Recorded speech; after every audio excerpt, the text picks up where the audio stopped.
Bueno, estamos con el doctor Pedro J. Frías, conocido por todos como Pedro J., una eminencia en nuestro país y en el mundo, y vamos a tratar de que nos cuente algo de su vida, de su historia, las cosas que mejor recuerda, las cosas que le impactaron, las cosas que desgranan mensajes como ejemplo de vida para la juventud. Así que lo escuchamos, después le voy a hacer preguntas. Lo haré con mucha simplicidad porque me toca demasiado profundo, pero por obediencia también a Eugenio Jiménez Balaguer, a quien admiro porque es un operador cultural y social muy notable. Me ha tocado conocerlo más de cerca en los últimos años. Bueno, de mi vida todos podemos hablar, yo puedo hablar de mi infancia. Nací y viví en un hogar que tenía holgura pero austero, no se nos pedía permiso para corregirnos, hoy parece que hay que pedir permiso, y aunque nunca se nos dijo que teníamos que ser competitivos o ser los primeros en el colegio, de hecho de 4 hermanos, 3 fuimos los mejores alumnos. Esa infancia estuvo muy marcada por los compañeros, por los primos, estudiábamos mucho, yo estaba en la escuela normal, Carbó, que sigue siendo un establecimiento realmente extraordinario por los congresos nacionales e internacionales de educación que organiza, los más grandes del país. Y pasé 6 grados allí, con maestras excelentes. Éramos 6 varones y las más mujeres. Quisiera recordar a Guillermo Fuchs, al ingeniero Fuchs, uno de mis compañeros. Yo soy el único sobreviviente, cosa que me cuesta aceptar.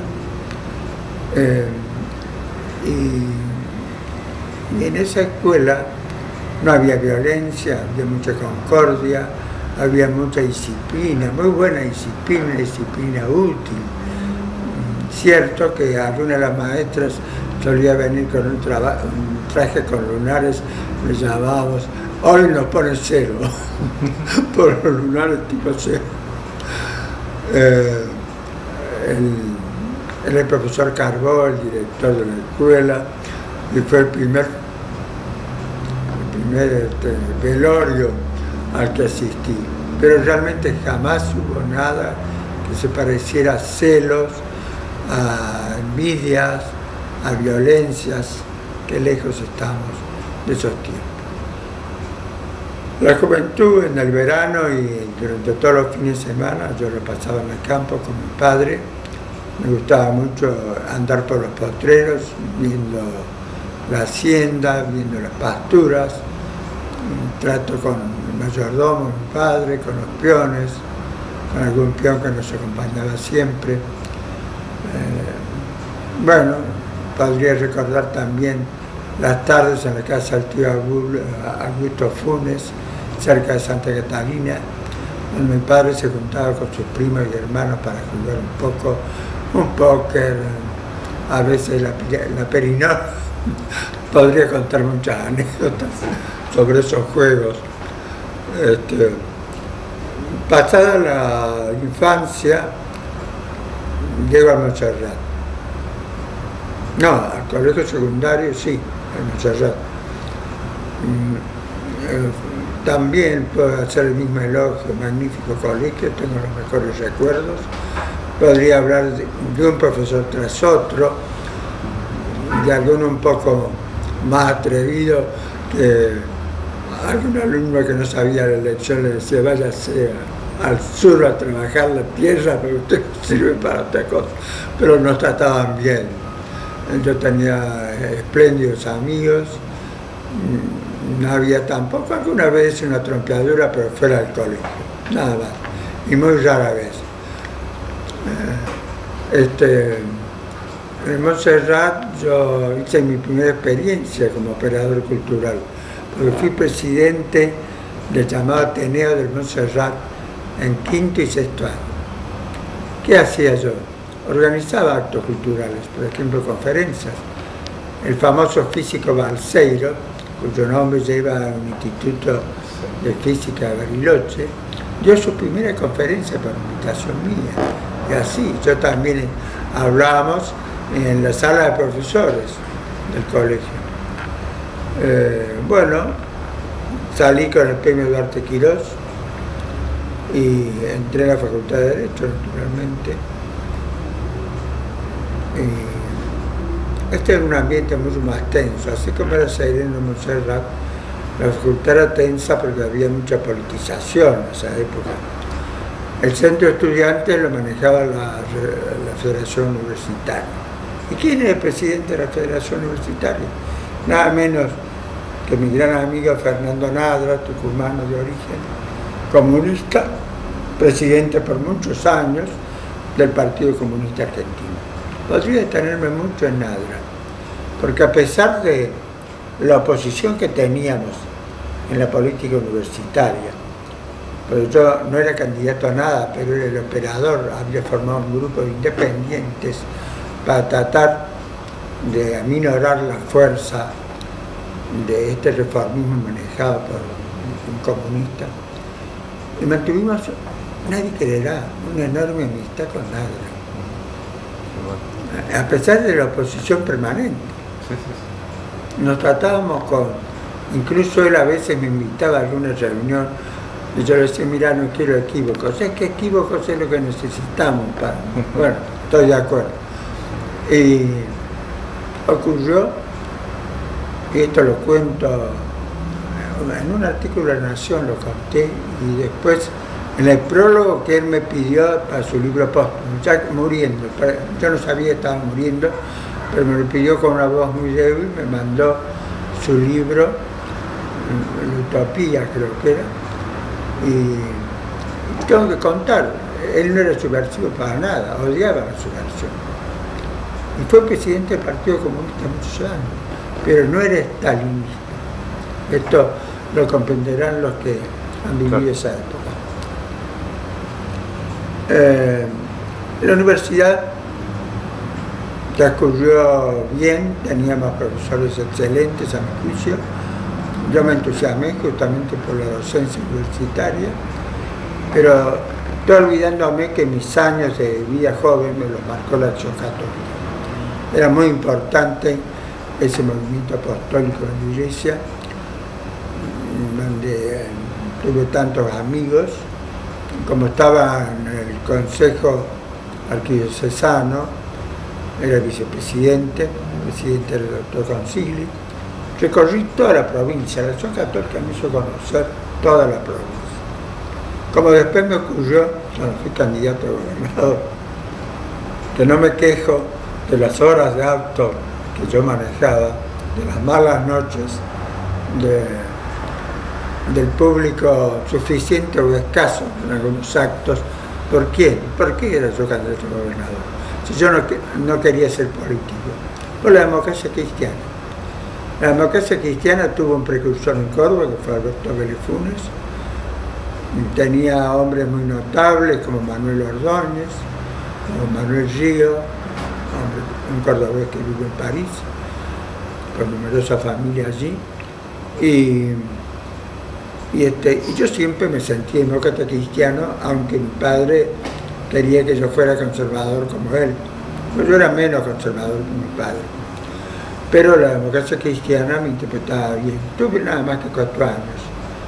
Durante esos 4 años que fui afiliado, fui presidente de la Junta Provincial, cuando Francisco Ramos Mejía era el presidente nacional, y fui, por esas cosas del destino, candidato a gobernador. Mis competidores, yo comprendía que no tenía chance, eran 2 excelentes personas a quienes yo estimaba mucho. Zanichelli, que salió gobernador, y Eduardo Gamón, radical, que perdió. El hecho de que la política me atrajo como tema de estudio. Es decir, a mí me interesaba la ciencia política. Y empecé muy temprano a escribir en los diarios. Como yo escribía sobre política en general o sobre las instituciones, para decirlo mejor, me sentí un poco competidor de los periodistas políticos que cada diario tiene. Para no competir con ellos, yo escribía más difícil. O sea, usaba los paradigmas de la ciencia política, usaba un lenguaje que doña Rosa no entendía.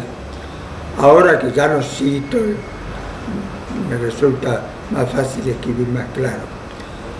Pero me acostumbré a escribí mucho. Tengo más de 2000 artículos publicados. ¿Pero por qué? ¿Por qué tanto? Bueno, por lo menos un artículo mensual. Pero es que ocurre que los diarios del interior del país tienen pocos colaboradores locales. Entonces, si yo mando a La Nación, estoy desplazando colaboradores jóvenes. Si mando a La Voz del Interior, lo mismo. Y La Voz del Interior tiene muchos periodistas políticos. Entonces, yo publico el mismo artículo, sigo publicando, en 10 diarios del interior del país que tienen pocos colaboradores y entonces los reciben con interés, con simpatía. Me gustó la vía cultural, tengo que reconocerlo. Esos artículos y los 15 libros que he publicado, que en parte son recopilación de artículos, me hizo muy fácil la vida de escribir. Actualmente, que ya no tengo fuerza por mis 85 años, lo único que me resulta fácil es escribir y quizás hablar en público, hasta que los temas se repitan tanto que ya no elaboro muchos temas nuevos. Es decir, aplico ideas a situaciones nuevas quizás, pero es realmente una cosa que me alienta mucho pensar que me puede leer un misionero, me puede leer en un entrerriano, en el Chaco, en Rafaela, en el diario de Cuyo, en el litoral de Santa Fe, antes también era la capital de Rosario, durante mucho tiempo fue en los Andes de Mendoza, pero hasta en el diario Río Negro, que se edita en General Roca, por el mismo dueño actual de La Mañana de Córdoba. Es muy fácil acostumbrarse a escribir. El problema es que hay que tener el hábito de exponerse, porque te darás cuenta que escribir es exponerse a las críticas, a las censuras, a los agravios. Es decir, hay que estar dispuesto a comprometerse con ideas y con valores. Eso me lo enseñó mi hogar y la Acción Católica. Comprometerse. Siempre en nuestra casa había el compromiso. Bueno, otra de las cosas interesantes es haber conocido tanta gente importante durante mis embajadas en Bélgica y en Santa Sede. Bélgica fue breve, pero Bélgica me enseñó tanto. Por ejemplo, la idea de cooperación. El clima belga es cambiante, pero siempre malo. Entonces, la gente trabaja mucho en sus talleres, oficinas o hogares. Y siempre hay algo que aprender de los belgas. Menos la lucha con los valores muy dura que tuvieron entre valores y flamencos, que ya está calmada. Tuve la suerte de conocer íntimamente, no puedo decir otra cosa, al rey Balduino, a quien yo lo creo santo. Me contaba cosas íntimas, por ejemplo, que él había querido ser benedictino. Pero la crisis de su dinastía, cuando tuvo que abdicar su padre, porque se atribuía que había sido muy blando con los nazis durante la invasión, durante la Segunda Guerra Mundial, entonces él se dio cuenta que tenía que cambiar de proyecto, excepto ser rey, en lugar de su padre. Balduino era una persona excepcional. Como teníamos las mismas convicciones, él sabría, yo diría sabría él conmigo más que yo con él. La visita despedida, arreglamos todo su viaje a la Argentina, podría contar tantas cosas, tantas anécdotas de su viaje, incluso podría contar que el embajador, que era el varón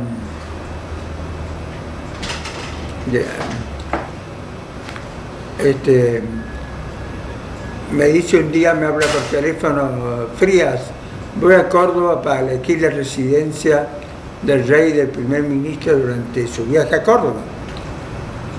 Me han dicho que vaya a San Miguel de Cárcamo, en las sierras. Y fuimos a San Miguel, me pareció realmente asombroso que hubiera un castillo, un palacio así, metido en la Sierra de Córdoba, a 1 hora de cualquier lugar donde se pudiera comprar un pan o una lapicera. Pero le gustó el lugar y eligió La Paz de Roca, que ahora es un hotel, para el primer ministro. Unos días después me habla y me dice, no se ría, Frida, lo que le voy a contar. El gran chambelán de la corte me ha dicho que el rey le ha contestado así: no quiero residencia de ese tipo, quiero ir al hotel de Córdoba donde vayan los viajantes de comercio.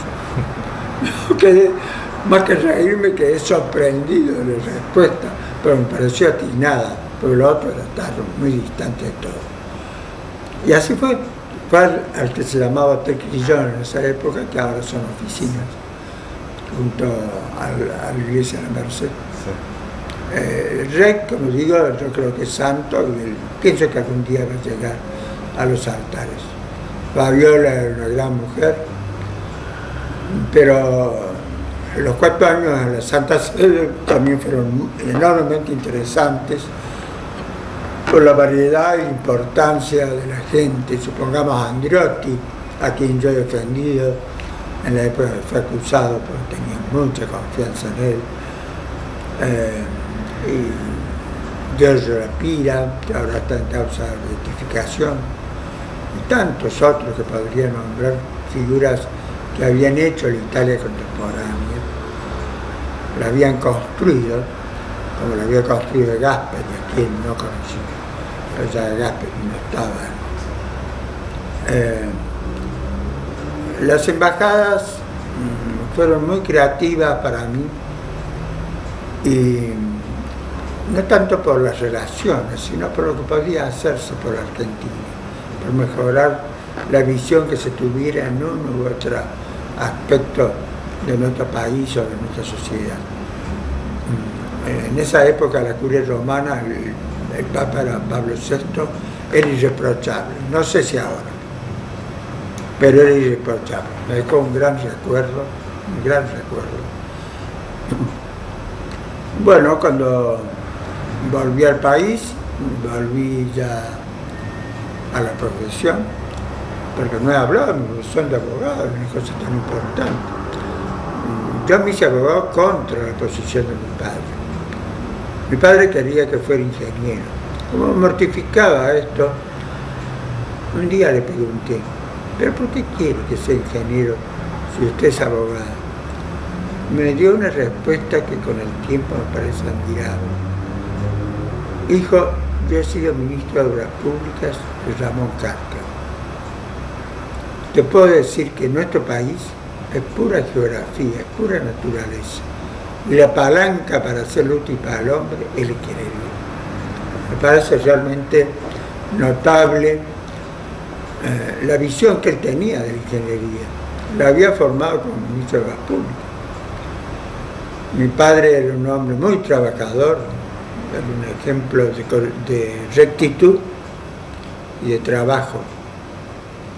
Cierto, a mi juicio demasiado roquista.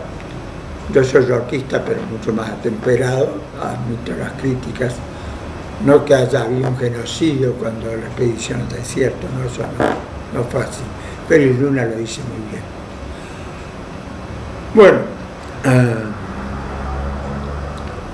podría hablar de la profesión que era serena, había menos judicialización de la política. Yo era muy negociador. Mi padre la confrontación no le mortificaba. Yo aceptaba la confrontación si no había más remedio. Pero yo era negociador con mi cliente para que aflojara algunas cosas, negociador con el abogado de la otra parte. Y bueno, pero si había que afrontar el juicio, lo afrontábamos naturalmente. Yo no hice plata con la profesión, porque mi padre atendía todo el norte de Córdoba gratis. empecé a hacer un poco de plata que necesitaba, porque yo no tenía el capital de mi padre, cuando empecé a formar mi propio clientela, sobre todo muchas grandes empresas de Buenos Aires. Recuerdo una cosa interesante. Un día Eternit me pide que me instale en la ciudad de San Francisco y que haga un informe cultural, social, político y económico de esta ciudad que yo conocía poco. Bueno, me instalé en un hotel de media estrella una semana, en contacto con amigos y desconocidos de quienes recibí información, sin contar, yo no podía contar, que era para preparar un informe sobre San Francisco. Quedé asombrado, me pareció la mejor sociedad de la provincia. Mucha gente en bicicleta en esa época, que era una cosa distintiva, contacto con la sociedad rural, con la Cámara de Comercio, con la gente de la justicia. Quedé asombrado de la calidad técnica de la ciudad. Naturalmente hice un informe que lamento no haber conservado. Tiré tantas cosas, tantos papeles en toda mi vida y sigo tirando. No quiero dejar un archivo grande. Y se instaló también. No sé si San Francisco sigue teniendo esa pujanza distintiva del resto de Córdoba. La profesión me enseñó mucho sobre la sociedad, sobre los valores que hay que respetar en la gente, sobre la tolerancia, sobre lo que la sociedad espera de uno, pero los abogados nunca fuimos muy bien vistos. Yo recuerdo que Rosendo Fraga hablaba en Córdoba sobre sus estadísticas y cuenta que solo el 7% de la gente creía en la justicia. Entonces tomo la palabra y digo, eso no tiene sentido. La justicia de la provincia en general es bastante buena. Bueno, lo que pasa, me dice, claro, la gente juzga también la justicia federal, que es discutida porque tiene muchos casos más mediáticos y cosas mucho más difíciles. Tienen que juzgar a Menem, tienen que juzgar a tienen que juzgar a aquel. Y me contestó así Fraga: la gente mira a los jueces como mira a los abogados o mira a los curas, como una corporación. Unos pocos malos que haya, ya todos son malos. Bueno, comprendí la explicación de Fraga, pero todavía me parece injusto. Pero debo decir otra cosa. Lo que ocurre es que hay algo que lamentar. La sociedad argentina está muy fragmentada, entonces el consenso es difícil. No era nada difícil entre Sanichelli, Gamón y yo, tres partidos que íbamos a la puja electoral en el año 58, me parece. Bueno, en el año 60, no recuerdo. Hoy el consenso es difícil. Y la sociedad en Occidente, no solo en Argentina, se ha vuelto muy individualista. Y el individualismo tiene de malo esto: disuelve los vínculos sociales en los egoísmos particulares. Los disuelve. Entonces el vínculo social se hace muy difícil. En fin, yo tuve una excelente opinión sobre la justicia cordobesa y sobre el Foro de Córdoba en general, salvo algunas excepciones. Pero excepciones. Yo no me miraba como una corporación. Después, lo más difícil en mi vida fue integrar la Corte Suprema.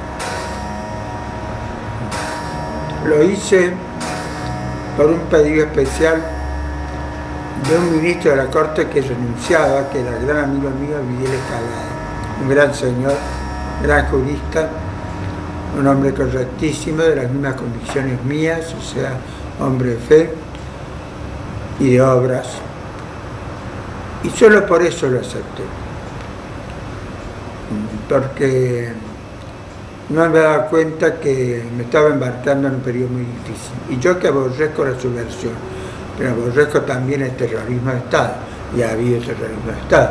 Pero claro, el terrorismo de Estado empezó antes de la Revolución del 76. Generalmente se lo cita López Rega como responsable de algunos asesinatos y cosas contra la subversión. La famosa triple A, digo. La triple A, sí. Pero en la Corte, un constitucionalista era indispensable, porque los constitucionalistas estamos en un tribunal para que sea un tribunal de garantía. Y fíjate que, contra todo lo que se pudiera decir, todos los constitucionalistas, Villar Campos, Vanossi y tantos otros que han estudiado ese periodo, reconocen que la Corte que yo integré era un tribunal de garantías constitucionales. Y Timerman, en la biografía de Timerman lo dice, y alguna vez este gran escritor Ernesto Sábato, hombre tan respetado y querido, alguna vez nos elogió. Bueno, después cuando se hizo cargo, le escribían otros los documentos, ya podría ser un poco crítico. Pero no hay duda que si no salvamos a mucha gente era porque no sabíamos lo que estaba ocurriendo. Mucha gente no lo supo, la sociedad lo fue sabiendo con el tiempo. Yo me di cuenta, en el año 77, que yo entré en la Corte, me di cuenta que en lugar del arresto se usaba el secuestro. Y tuve una entrevista privada con el ministro Alguindegui y el ministro del Interior explosiva, pero no cuento más. Mis años posteriores han servido siempre para lo mismo, digamos, para los valores. Yo soy un enamorado de los valores. Esos valores